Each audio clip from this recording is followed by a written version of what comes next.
हरे Krishna. Welcome everyone. ऐसा था राम जी का काल। राम जी के काल में नदी में नाव और पोत चलते थे। इसी काल में कुछ लोगों के पास विमान भी होते थे जिसमें 4 से 6 लोग बैठकर यात्रा कर सकते थे। रामायण के अनुसार रावण के पास वायुयानों के साथ ही कई समुद्र जल पोत भी थे। रामायण काल में शतरंज खेला जाता था। इस खेल का आविष्कार लंका के राजा रावण की रानी मंदोदरी ने किया था। तब इसे चतुरंग कहा जाता था। यह भी कहा जाता है कि राम के काल में पतंग भी उड़ाई जाती थी। राम और रावण युद्ध केवल धनुष, बाण और गदा भाला जैसे अस्त्रों तक सीमित नहीं था। कहते हैं कि युद्ध के दौरान राम सेना पर सद्धासुर ने ऐसा विकट अस्त्र छोड़ा जिससे सुवेल पर्वत की चोटी को सागर में गिराते हुए सीधे दक्षिण के गिरी को भी समुद्र में गिरा दिया था। सद्धासुर का अंत करने के लिए बिजली के आविष्कारक मुनि अगस्त्य ने सद्धासुर और अनेक सैनिक को मारे ही गए। लंका के शिव मंदिर भी विस्फोट के साथ ढहकर समुद्र में गिर गए थे।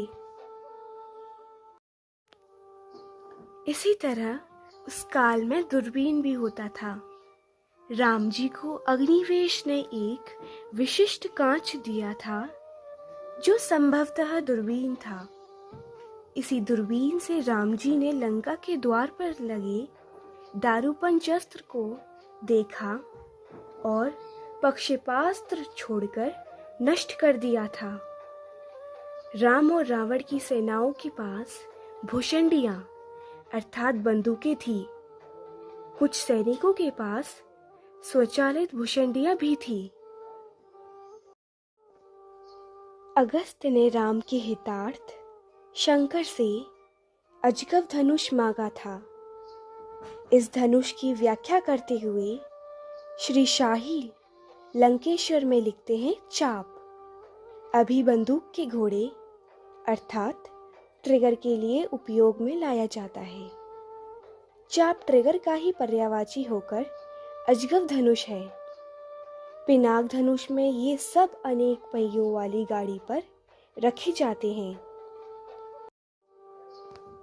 तब चाप चढ़ाने अथवा घोड़ा अर्थात ट्रिगर दबाने से भयंकर विस्फोट करते हुए शत्रुओं का विनाश करते थे।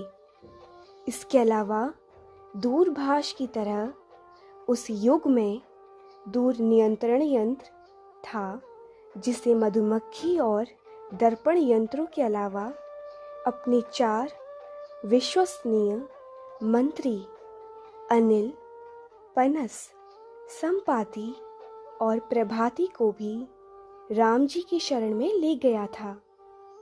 राम के काल में सभी लोग बहुत ही नैतिक और सभ्य थे।